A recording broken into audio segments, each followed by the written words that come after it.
പ്രിയമുള്ളവരെ, ഇന്ന് ഒരുപാട് യുവാക്കളായിട്ടുള്ള ആളുകൾ തന്നെ പറയുന്ന ഒരു പരാതിയാണ്, സാറേ നമുക്ക് ശാരീരികമായിട്ടൊരു സുഖം കിട്ടുന്നില്ല, എന്താ പറയുക, മൊത്തത്തിലൊരു ഒരു വല്ലാത്ത അസ്വസ്ഥതകൾ ഫീൽ ചെയ്യുന്നു, പലതരത്തിലുള്ള പ്രയാസങ്ങൾ ഫീൽ ചെയ്യുന്നു എന്ന തരത്തിൽ പല പരാതികൾ, ഇങ്ങനെ ആരോഗ്യകരമായിട്ടുള്ള പല പരാതികൾ പറയുന്നുണ്ട്. ഇന്ന് നമ്മൾ മനസ്സിലാക്കേണ്ടതെന്ന് വെച്ചാൽ, ഇന്ന് ഒരുപാട് ആളുകൾ, ഒരുപാട് വ്യക്തികൾ നമ്മളുമായിട്ട് ഷെയർ ചെയ്യുന്ന ഒരു വിഷയമാണത്. നമ്മൾ ശ്രദ്ധിക്കേണ്ടത് നമ്മുടെ ജീവിത ശൈലിയിലേക്കാണ്. നമുക്ക് പലതരത്തിലുള്ള പ്രയാസങ്ങൾ അനുഭവപ്പെടാം, എന്നാൽ നമ്മുടെ ജീവിത ശൈലി ശരിയാക്കിക്കൊണ്ട് തന്നെ അതിനെ എങ്ങനെ മറികടക്കാൻ സാധിക്കും എന്നതാണ് നമ്മൾ ചിന്തിക്കേണ്ടത്.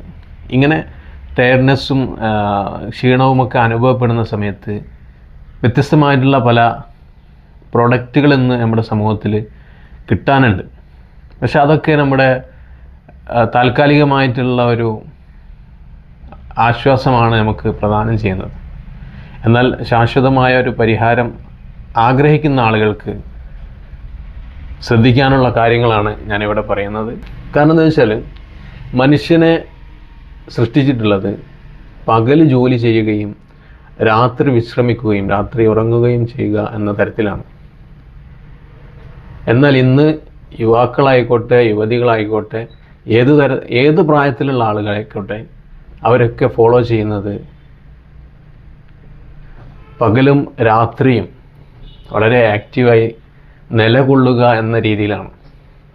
ശരീരത്തിന് കിട്ടേണ്ട വിശ്രമം ശരിയായ രീതിയിൽ ശരീരത്തിന് കിട്ടുന്നില്ല എന്നതുകൊണ്ട് തന്നെയാണ് നമുക്ക് പലതരത്തിലുള്ള പ്രയാസങ്ങൾ നമുക്ക് അനുഭവപ്പെടാൻ കാരണം.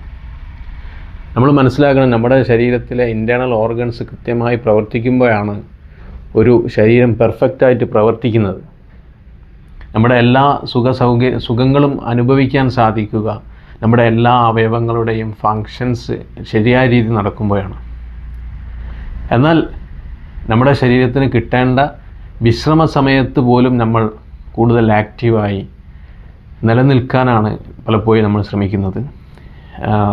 മനുഷ്യനെ സൃഷ്ടിച്ചിട്ടുള്ളത് രാത്രി വിശ്രമിക്കുകയും പകൽ ജോലി ചെയ്യുകയും പകൽ ഇര തേടുകയും ചെയ്യുക എന്ന രീതിയിലാണെങ്കിൽ, ഇന്ന് നമ്മൾ ഫോളോ ചെയ്യുന്നത് നേരെ ഓപ്പോസിറ്റ് രീതിയിലാണ്. ആയതിനാൽ തന്നെ നമുക്ക് പലതരത്തിലുള്ള പ്രയാസങ്ങൾ ഉണ്ടാവാൻ സാധ്യതയുണ്ട്. നമ്മൾ ശ്രദ്ധിക്കേണ്ടത് രാത്രി തന്നെ ഉറങ്ങാൻ ശ്രമിക്കുക, നമ്മൾ ചെയ്യുന്ന ജോലി ആ ഒരു രീതിയിലേക്ക് ക്രമീകരിക്കുകയും നമ്മുടെ ശരീരത്തിൻ്റെ പ്രവർത്തനങ്ങൾക്ക് സപ്പോർട്ടാവുന്ന രീതിയിൽ